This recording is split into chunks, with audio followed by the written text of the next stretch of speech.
Hello student, today we have a storytelling project of narrative text. Let's check it out. And we will divide our discussion today into 4 parts. What are they? Let's check it out. First are definition. Second are generic structures. The third are the language features.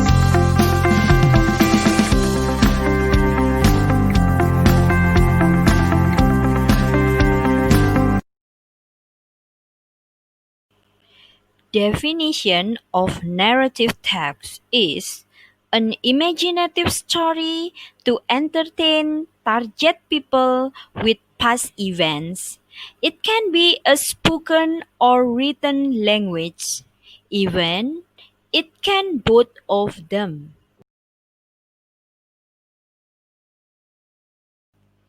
Generic structures in narrative text are: first, orientation. It is about the opening paragraph where the characters of the story are introduced, such as persons, time, and place. Second, complication, where the problems in the story arise and developed. The third, resolution, where the problems in the story is solved.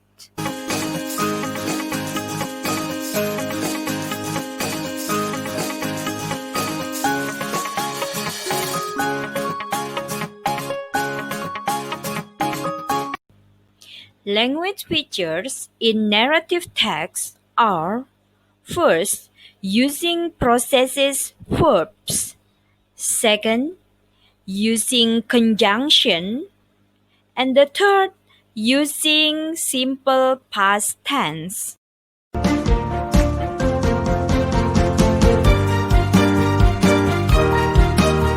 Here is the example of narrative text, the folklore of Ande Ande Lumut.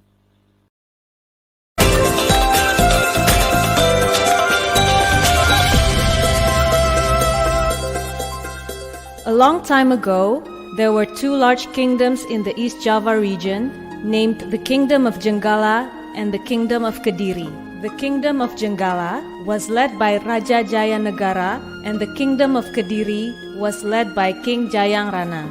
To unite the 2 countries and avoid war, the 2 kingdoms established a marriage bond between Panji Asmara Bangun, son of the King of Jenggala, and Dewi Sekartaji, the daughter of the King of Kediri. One day, the Jenggala kingdom was attacked by an enemy. During the battle, Dewi Sekartaji fled from the palace. She disguised herself as a village girl and lived with a widow with 3 daughters named Klenting Abang, Klenting Ijo, and Klenting Biru. Dewi Sekartaji was adopted as a child of this family and given the name Klenting Kuning. But Klenting Kuning was not treated well. Every day, she was told to do housework such as washing, cooking, and cleaning the house. Her 3 stepsisters were very lazy, and they usually just told her to do their chores. Klenting Kuning, wash my clothes. Wash my scarf too. Okay, sister. Eventually, the Jenggala kingdom was saved.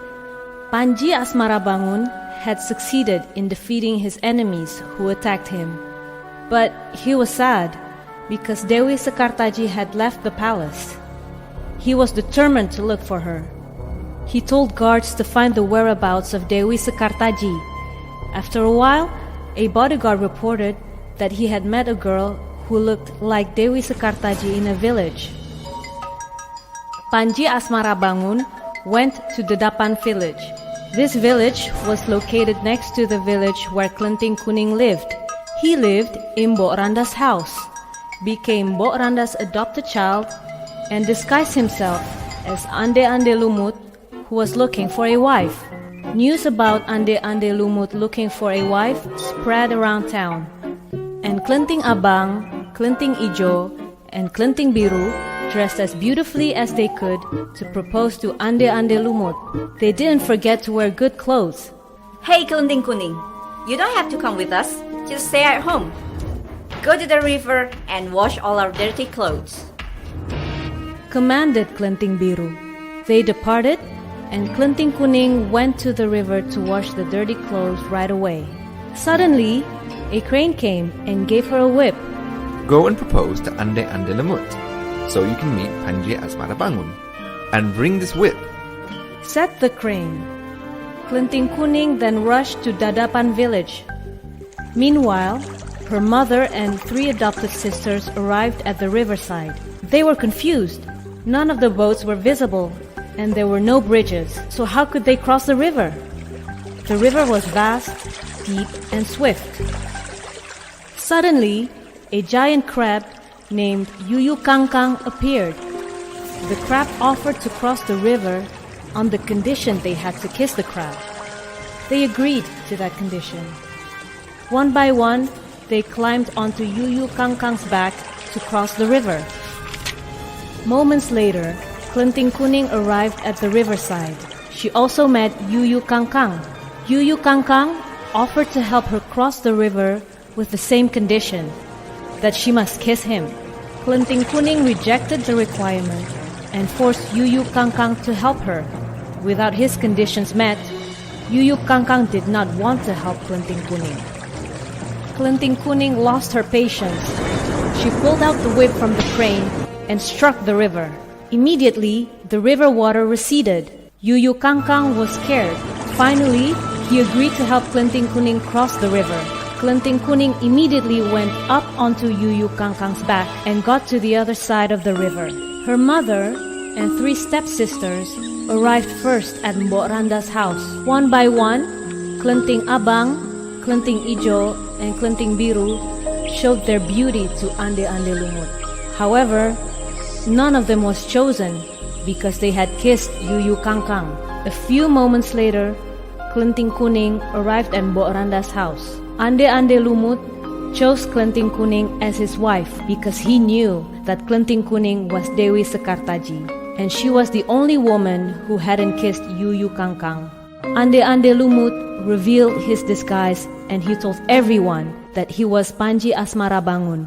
Finally, Panji Asmara Bangun and Dewi Sekartaji were reunited, and they invited Mbok Randa to stay in the palace as a thank you. In the end, they lived happily ever after. Generic structures of Ande Ande Lumut. Orientation. A long time ago, there were 2 large kingdoms in the East Java region, named the Kingdom of Jenggala and the Kingdom of Kediri. The Kingdom of Jenggala was led by Raja Jayanegara, and the Kingdom of Kediri was led by King Jayang Rana. To unite the 2 countries and avoid war, the 2 kingdoms established a marriage bond between Panji Asmara Bangun, son of the king of Jenggala, and Dewi Sekartaji, the daughter of the king of Kediri.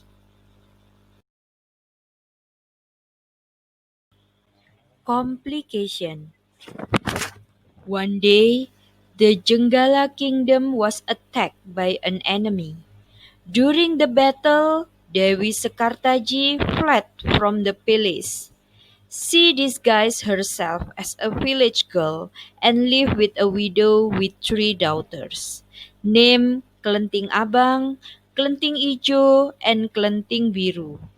Dewi Sekartaji was adopted as a child of this family and given the name Klenting Kuning. But Klenting Kuning was not treated well. Every day she was told to do housework, such as washing, cooking, and cleaning the house. Her three stepsisters were very lazy, and they usually just told her to do their chores.